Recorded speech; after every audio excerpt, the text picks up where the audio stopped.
Today I'm talking with author and lecturer of spirituality and psychology, Steve Taylor. Hello, Steve. Hi there, Michael. So tell me, Steve, who are you and what do you do?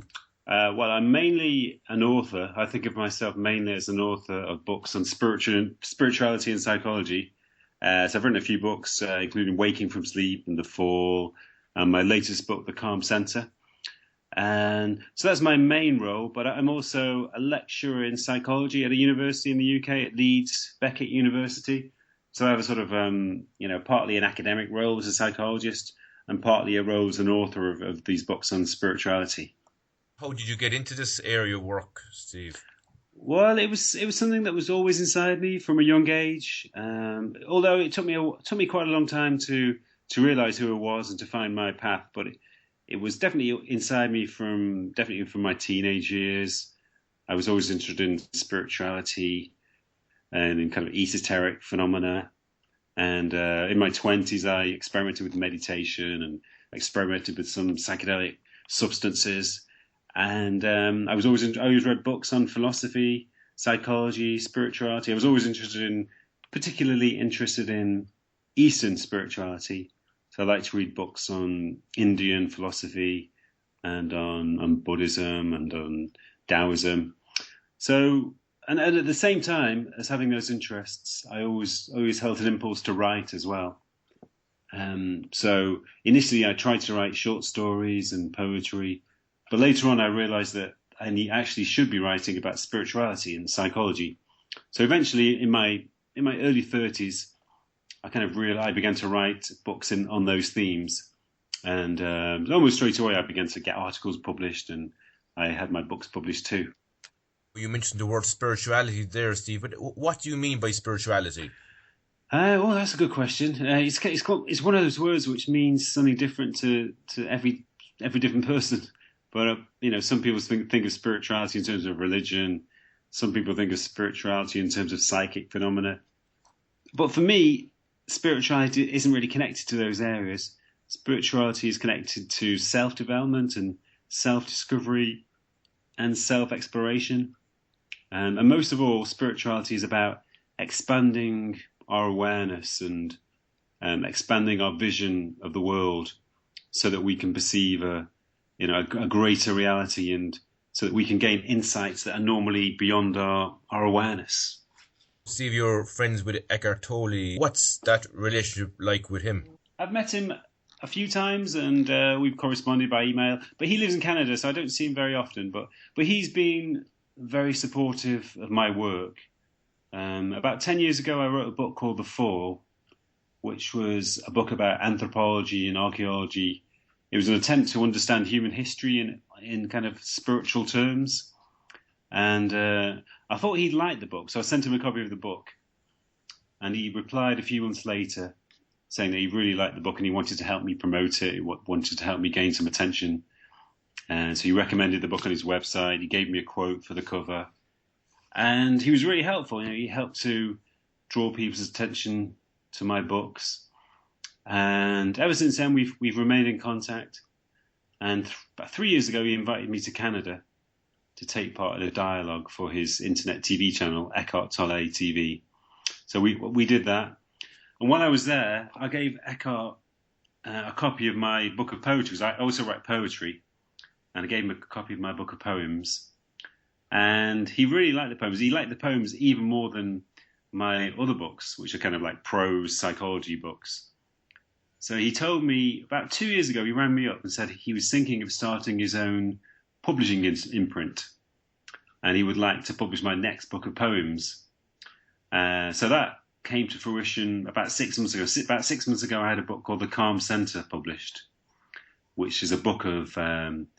it's not really poetry. It's poetic, but it's not really poetry. It's a book of spiritual reflections and meditations, which are written in a poetic way.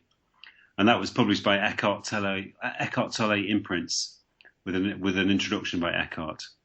So that was great. It was great to be published by Eckhart's publishing imprint. From talking to you there, you seem to have a very strong sense of purpose in your life and the work that you do. And how important do you think having a strong sense of purpose in a person's life is? Fully enough, I've been writing about that recently. That's one of my latest projects. Is I'm writing a book about the power of purpose and why it's so essential for us to have a strong sense of purpose. And I've also, at the moment, I'm conducting research at my university on purpose.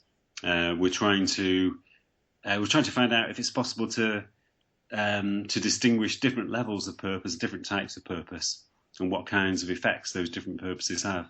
So some people may have a basic purpose just to get by from day to day, just to survive. You know, if people don't have much money, if they're struggling financially, or even if they're struggling emotionally, their basic purpose is just to get by from day to day.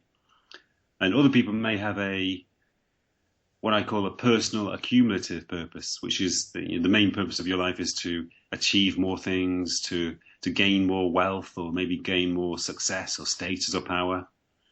Or some people may have a more altruistic type of purpose, so they aim to make the world a better place, to help their societies, to help other people. And other people may have a kind of spiritual purpose. Their purpose is to expand their consciousness, to change the way they see the world, to grow in a spiritual way. So there are different types of purpose, but it's in general it's very beneficial to have a purpose, because it gives you a sense of direction in life, it gives you a sense of orientation, and it helps you to transcend difficulties. And if you have a strong sense of purpose, you can overcome obstacles. You can, ride through challenges which may otherwise be too difficult for you, and you can keep going in all kinds of terrible and difficult circumstances. And it's also well known that a strong sense of purpose is essential in recovering from addiction, because if you are addicted to alcohol or to drugs, then your overriding purpose in life is to sustain your addiction, to get hold of the substance, to feed yourself with the substance you're addicted to. So when you try to overcome your addiction, you have to find a new sense of purpose to replace that. And if you don't, or if you lose that sense of purpose, then you're likely to relapse and to go back into addiction. So I think there's a very therapeutic aspect of purpose too, that especially for people who are recovering from addiction. And Steve, like, how do we know that we're living a life of purpose and, say, even going the right direction in our lives? Well, we feel it's something kind of intuitive. Sometimes we take on a sense of purpose from our society or from our parents or from our peers. We do what's expected of us. So, if your parents say to you, you should really get a good career, you should be a doctor or a lawyer or something along those lines. So you do that to please your parents or because you think it's expected of you. But sooner or later, if it's not what you're really supposed to be doing, then you'll feel it. You'll feel a sense of unease. You'll feel a sense that, this is not quite right. You're not really going in the right direction. So eventually, even if it takes years, you'll feel a kind of aversion to what you're doing. But if you shift into a different direction and try to find out what's authentically right for you to do, what is your authentic purpose, then you'll know it. You'll feel a sense of ease, you'll feel a sense of belonging, and you'll feel a sense of rightness. So and you'll have an intuitive sense that you're moving in the right direction. Do you think this strong sense of purpose could, say, even like extend a person's life and even make them healthier and happier in their lives as well? Definitely, yeah. There's quite a lot of research showing that is the case. And it goes back to a psychologist called Viktor Frankl, who was an Austrian psychologist who was Jewish, and in the Second World War he spent 3 years in concentration camps. And he after the war, he was one of the few people who survived the concentration camps. I think it was only about 10% of people survived them. And he felt that the reason why he survived, or one of the reasons, was because he gave himself a strong sense of purpose. Because when he was taken to Auschwitz, he lost the manuscript of a book he'd been working on for years, his life's work. He'd sewn it into the lining of his coat, but his coat was confiscated and he lost the manuscript. So he gave himself the task of reconstructing this manuscript. So he'd memorize lines, he'd make notes on scraps of paper. And he was sure that that continual sense of purpose helped him to get through the terrible, deprivations and the terrors of the concentration camps. And he sensed that, when he observed the people around him, his fellow inmates, it was when they lost their ideals or they lost their hopes and goals. That was when they were most likely to become ill and to die.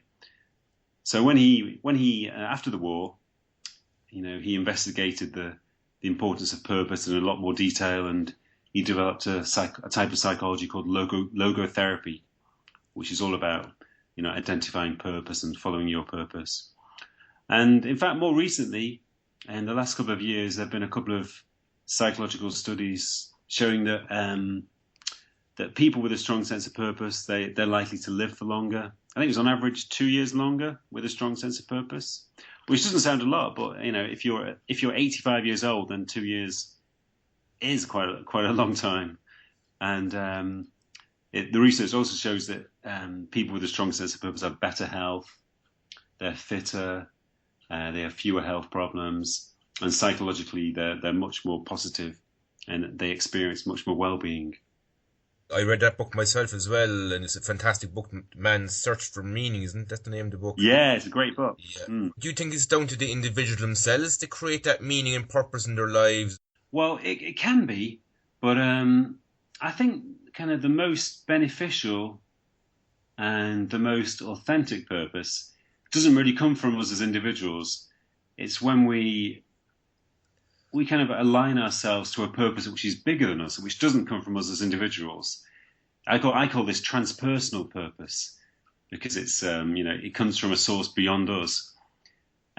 So it's quite difficult to explain, but I think many people who are creative experience this. They feel that they are almost channeling ideas and insights from somewhere else, and these insights and ideas are flowing through them, and their purpose is just to receive these ideas and to kind of to express them and put them into a form and to communicate them to other people.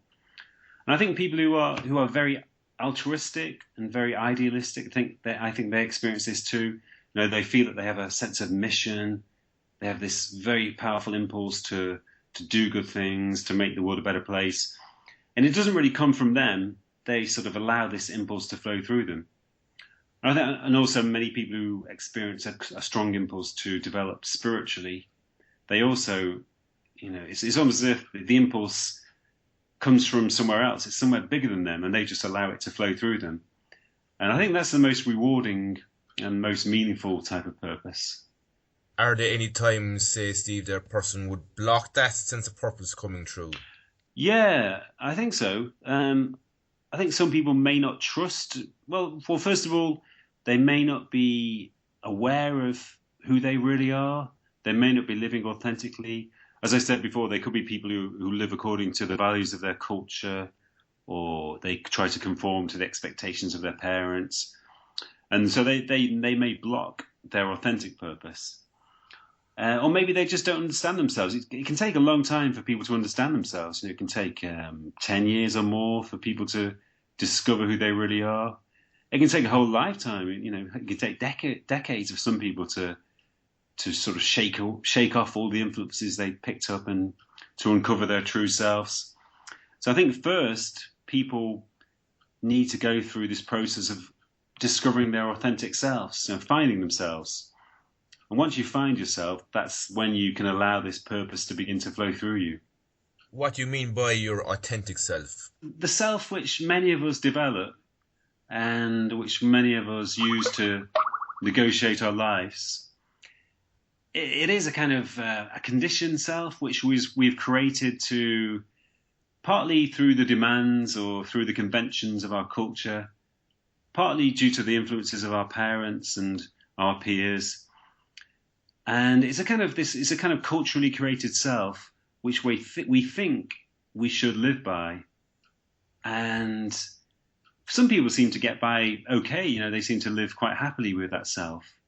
They do the things they're supposed to do. They take up careers and they try to accumulate possessions and try to increase status and power and success, and they buy material goods and live according to social conventions, and that's fine for some people.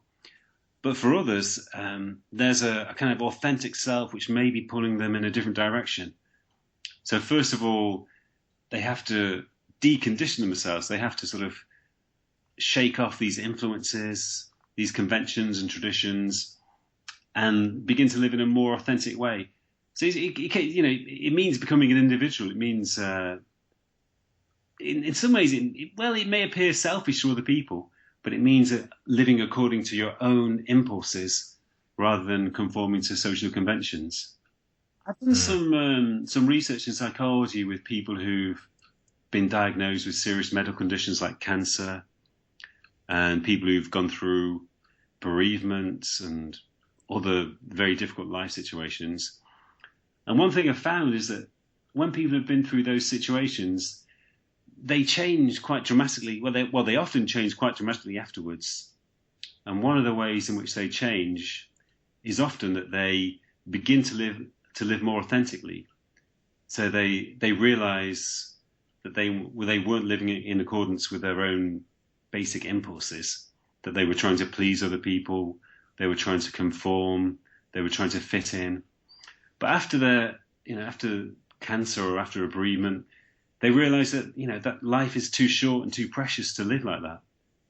That you have to follow your own calling, even if it means making a fool of yourself, even if it means, other people don't like you, that other people don't understand you, other people may criticize you, may make fun of you, but it doesn't matter. The important thing is just to follow your calling.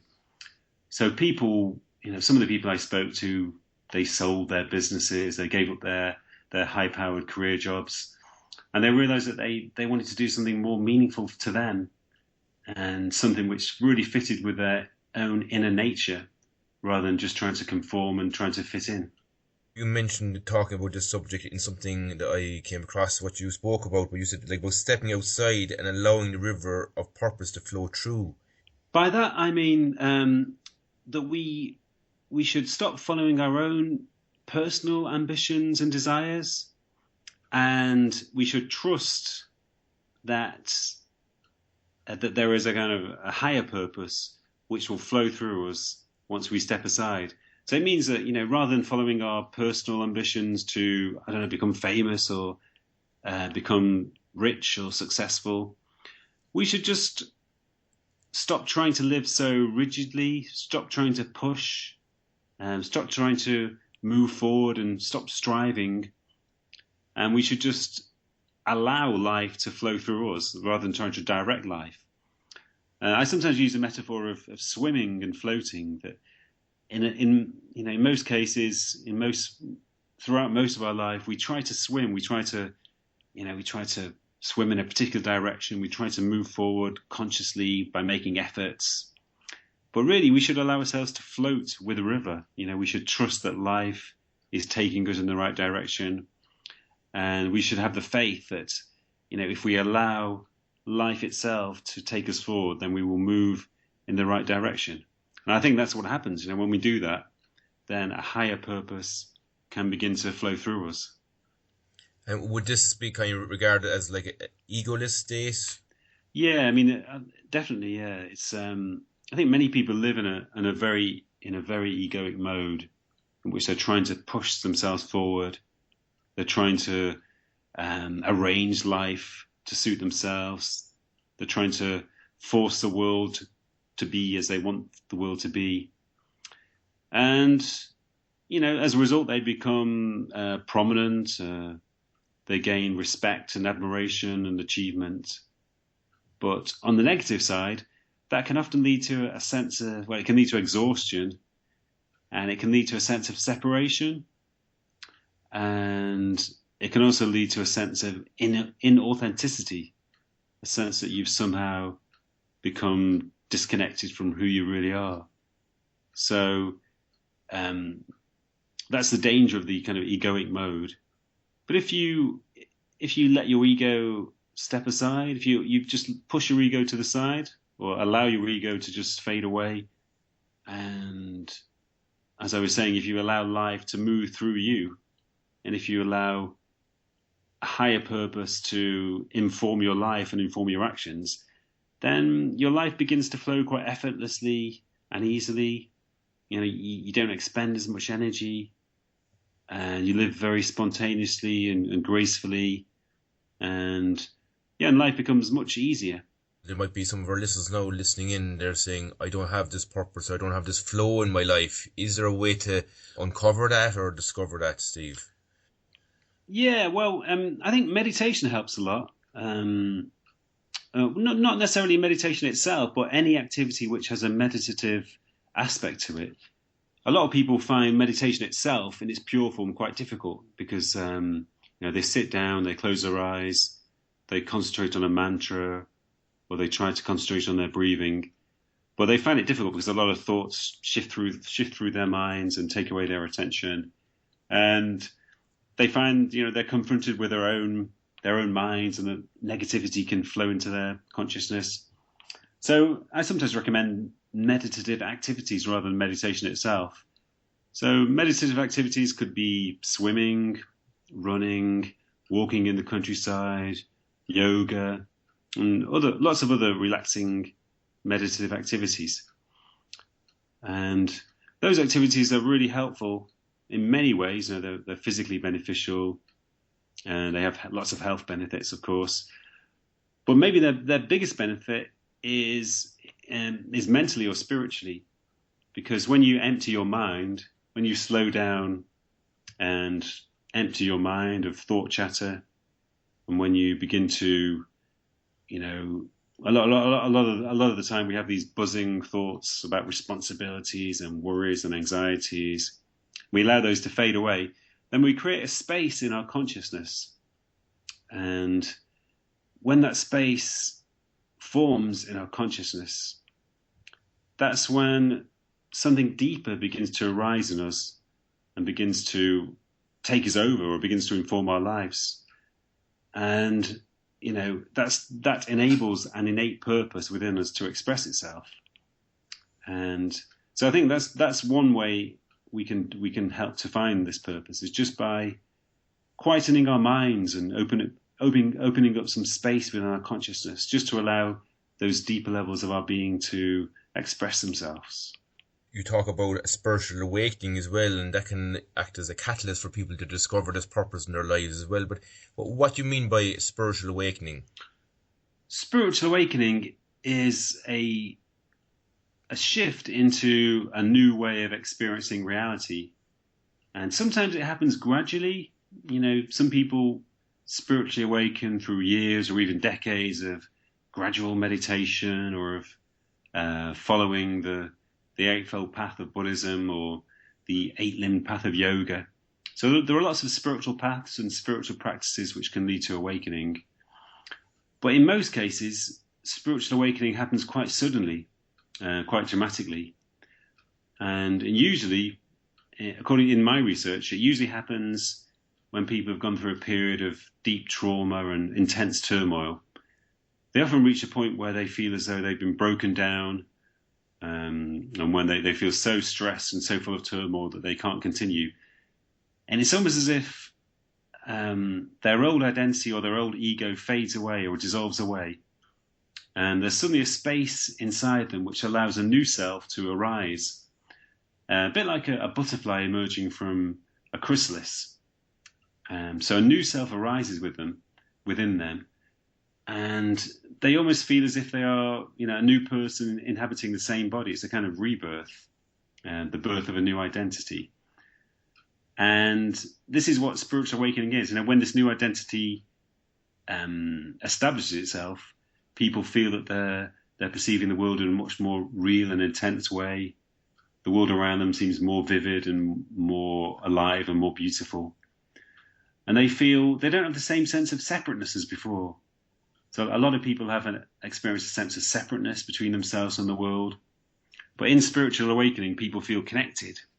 They feel even a sense of oneness with the world around them, with other people, with nature, with other living beings. And there are many other characteristics too. One of them is people who are spiritually awakened feel an intense sense of compassion, an intense sense of empathy. they have a sense that life is somehow meaningful and that there is a kind of harmony in the world that makes sense of things. They lose their fear of death because they have a sense that death does not mean the extinction of consciousness. They have a sense that there may be some form of afterlife. So they're just some of the characteristics of spiritual awakening. But in general, you could define it as an intensification and an expansion of awareness. And have you had spiritual awakening in your own life, Steve? I would say that for me, it was always inside me. I probably became aware of it when I was like 16 or 17 years old.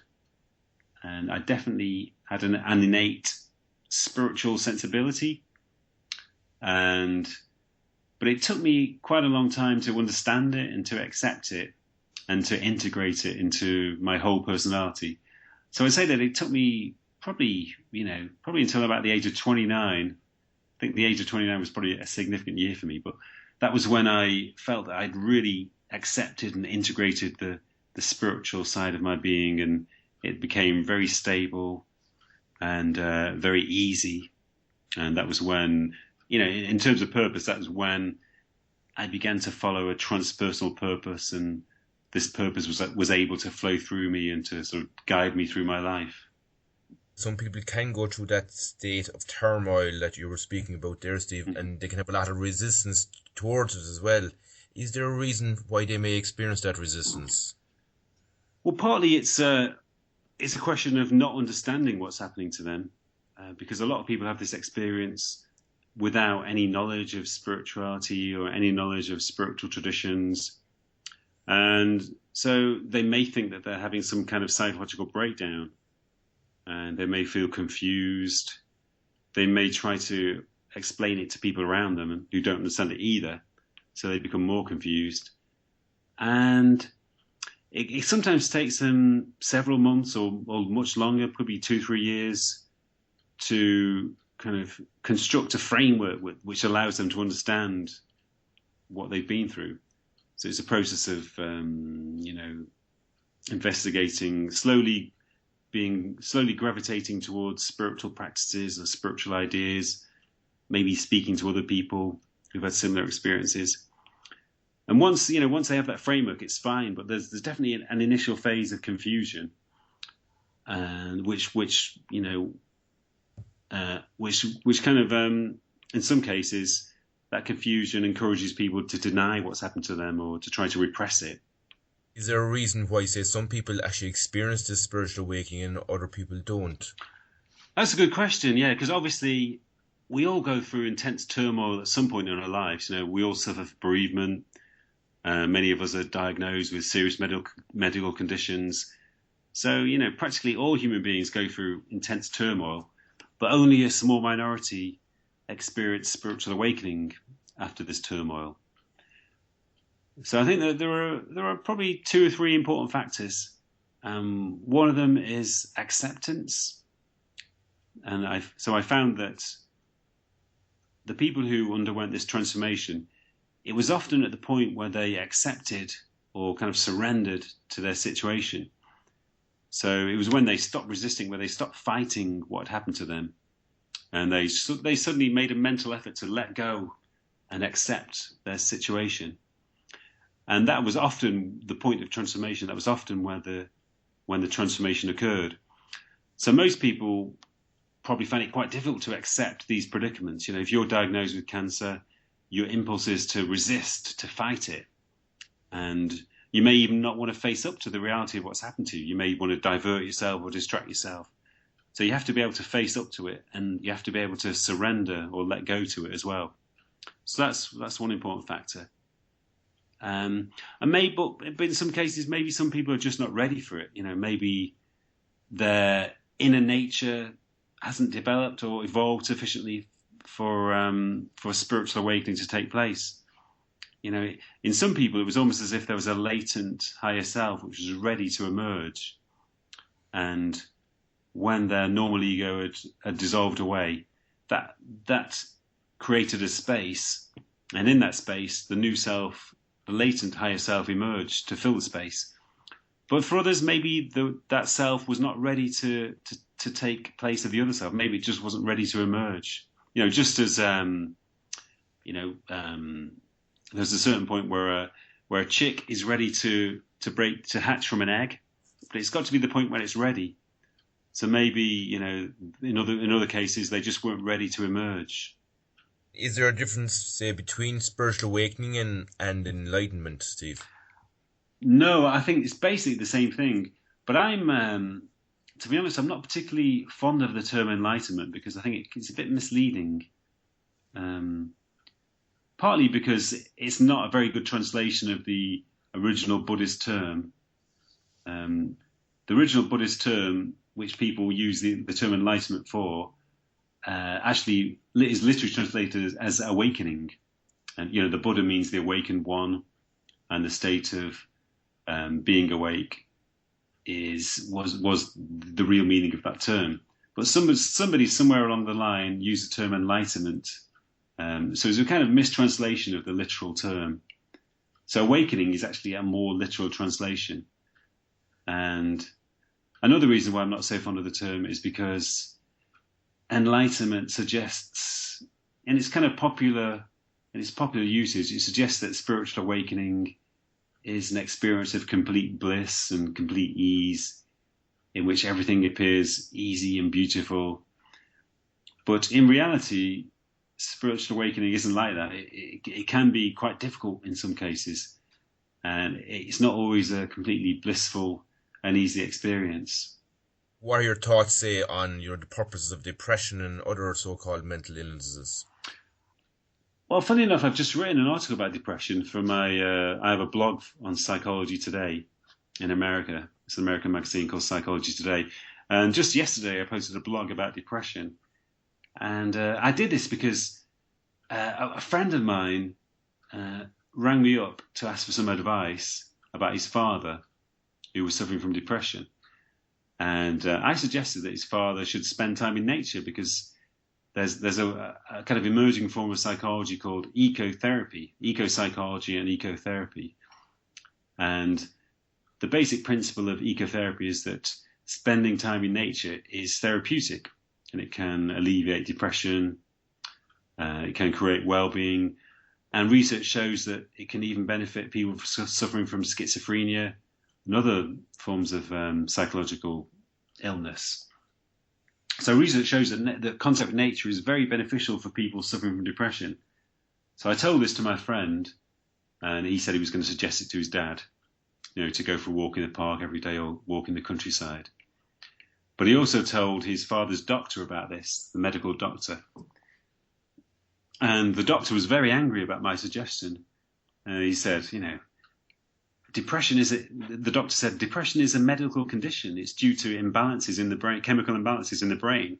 So how can going for a walk in the countryside have any effect in it? The doctor said, would you advise a cancer patient to go for a walk in the countryside every day? Would that help to heal them?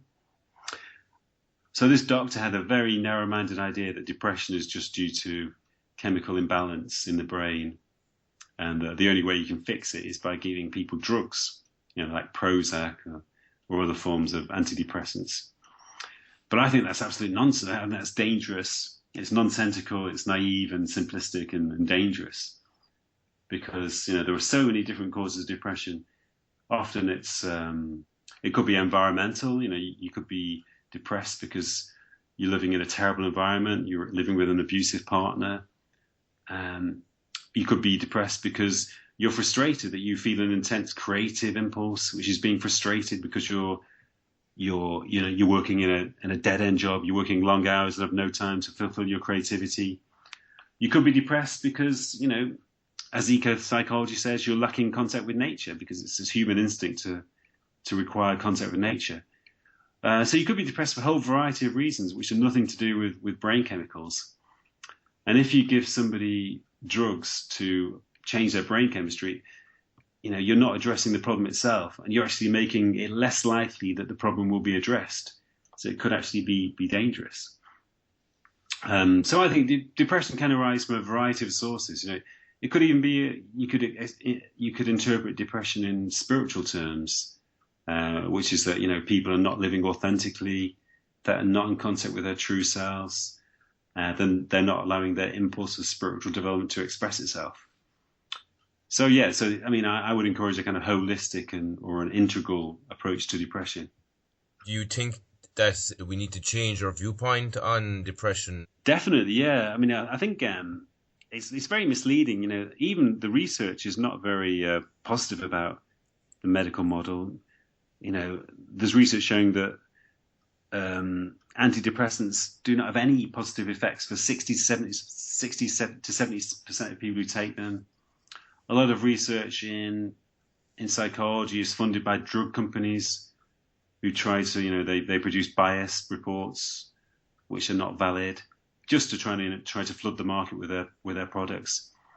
And I don't think drugs, have any, they may be beneficial in the short term if people are suffering from severe psychosis and they need to be stabilized for the short term. But in the long run, I don't think we should rely on them at all. If anything, I suggest that that if there are any associations between brain chemistry and depression, or between brain chemistry and ADHD or other psychological conditions, there could be a kind of reverse causality, that if a person is depressed because of circumstances in their lives or because their instincts or impulses are being frustrated, that depression will itself produce changes in the brain as a kind of, it's a kind of sign, a correlation of the mood that they're in.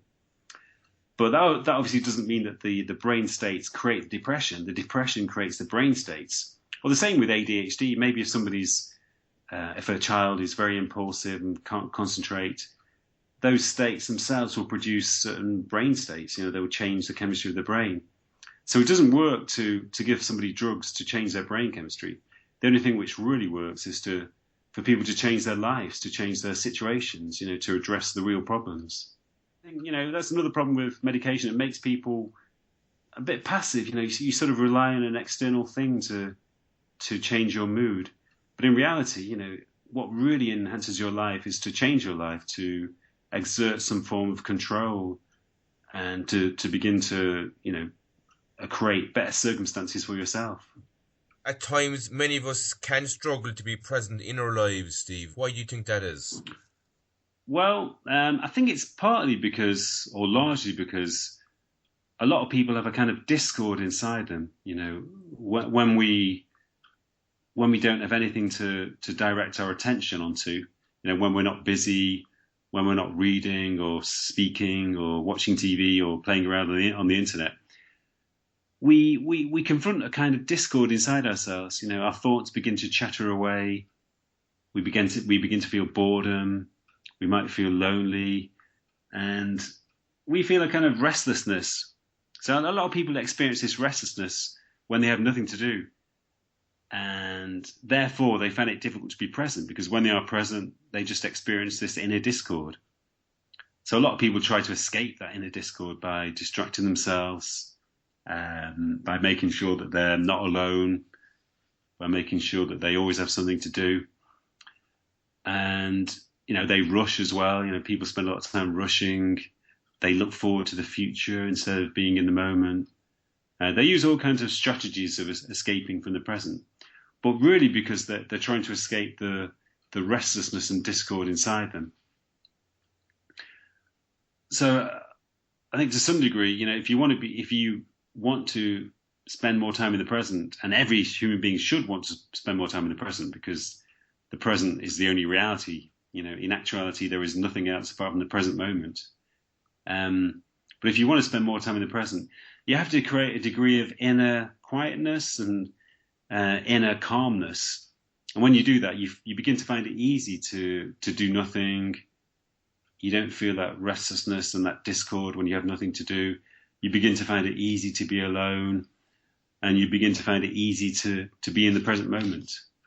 Is it harder now than, say, it was, 30 or 40 years ago to be present? In some ways, yeah, because there are so many ways of distracting yourself now. If you don't want to be present, you can just pick up your smartphone and within a few seconds you're somewhere else. If you don't want to be present, you can just turn on your laptop and within 1 minute you're in the middle of a film or a video on YouTube, wherever you want to be. It's so easy for people to distract themselves now. I remember you can. I'm not sure how old you are, but you can probably remember this yourself. That when I used to go on the train 20 years ago, people would be staring out of the window, maybe reading a newspaper, maybe talking to each other. But now, if you go on a train, everybody's staring at their smartphone, or everyone's got their headphones on. So it means that people probably spend less time in the present than they used to. So modern technology just offers so many ways of not being present. Should we get rid of the phones or reduce our use of them, or what? I think so. I mean, I used to have a smartphone, but I decided to get rid of it because I didn't like having the temptation of checking my email every few minutes, or wherever I was in the world, I could always check my email. So I mean, I wanted to remove the temptation, so I downgraded to the cheapest possible mobile phone. So yeah, and partly we should reduce our own access to them. But it's one of those things that when you do give your attention to the present moment, if you're on a train journey and you decide, right, I'm going to put down my phone, I'm going to turn off my computer, I'm just going to be in the situation, I'm just going to look out the window, I'm just going to observe the people around me. When you do that, you realize how fulfilling it can be and how rich an experience it is just to observe and pay attention. So once you do that, you begin to spend more time in the present. So we always have a choice. Wherever we are, we can choose to be immersed in distractions, or we can choose to be present. If you're waiting at a train station, you can choose to read a newspaper. You can choose to browse through the bookstore, or you can just choose to observe. You can just choose to take in your surroundings, to observe the people around you. And if you do that, you always find that it's a very rich and rewarding experience. Would you have any tips, say, or even suggestions on how our listeners could live, say, a more happier, peaceful life? Well, in terms of well-being, I sometimes talk about the 3 A's. And so these are 3 essential aspects of well-being. And one is awareness. So that's just what we were talking about then. So it means spending more time in presence, spending more time just observing your surroundings and paying attention to your experience. A good example is, if you're eating, it's tempting to get lost in thoughts, to think about what's happening later that day, or it's tempting to read newspapers or magazines or check your email while you're eating. But you can also eat in awareness. You can give your attention to the food, to the taste of the food, to the sensation of eating, and that's always that always makes for a more pleasurable experience. So awareness is one thing. Another one is altruism. So a lot of research in psychology has shown that living altruistically, being kind to other people, being generous, giving rather than receiving, a lot of research shows that is an essential aspect of well-being. It creates connection between people. It makes people less self-centered. It makes them less concerned with their own problems or their own needs and desires. So it's important to practice as much kindness as possible. That's another important thing. And the 3rd A is appreciation. And that means experiencing gratitude for all the positive things in our lives. And we often have many things in our lives which we take for granted. And partly because we're so used to them, partly because we've never experienced the absence of these things. But we tend to take things like our health, the people around us, our freedom, our material prosperity, and lots of other things like this. We don't appreciate how lucky we are to have these things. And sometimes it takes a brush with death or illness or bereavement. Sometimes it takes these things to awaken this appreciation in us. But if we can cultivate an attitude of appreciation where we just remind ourselves of how lucky we are to have these things in our lives, to the phrase "count our blessings" is very appropriate here.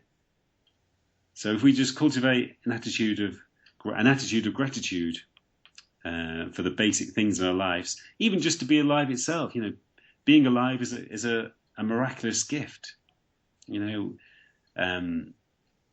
only alive for a certain amount of time, and life is temporary, it's fragile, it's going to be taken away from us at some point. So it's a great gift. So we should appreciate the gift of life, and we should appreciate the gifts of all the things which are in our lives, like our health, the people we love, the beautiful activities we fill our lives with, the simple pleasures of eating, walking, seeing the beautiful countryside. We should appreciate all these things. So yes, I'd say those three things: awareness, altruism, and appreciation. They're three important aspects of a life of well-being. I know you're in Ireland soon. Yeah. Well, the conference is the Intimate Arts Conference in Cork. It's on the Saturday, the 7th of November. So I'm speaking at this conference. And what's the conference about, Steve? The conference is about spirituality and well-being. So the speakers are talking about different approaches to spiritual development and to well-being. And I think there are some qigong or tai chi exercises too. There's some spiritual teachers and other authors and teachers speaking. And if someone wanted to find out more about your work, Steve, and even about your books, how could they do it? The best place is to go to my website, which is www.stephenmtaylor.com. So that's Stephen with a V, M for Mark, stephenmtaylor.com. Thanks so much for your time, and I really enjoyed our interview. Okay, yeah, thanks a lot, Michael. Yep, I enjoyed it too.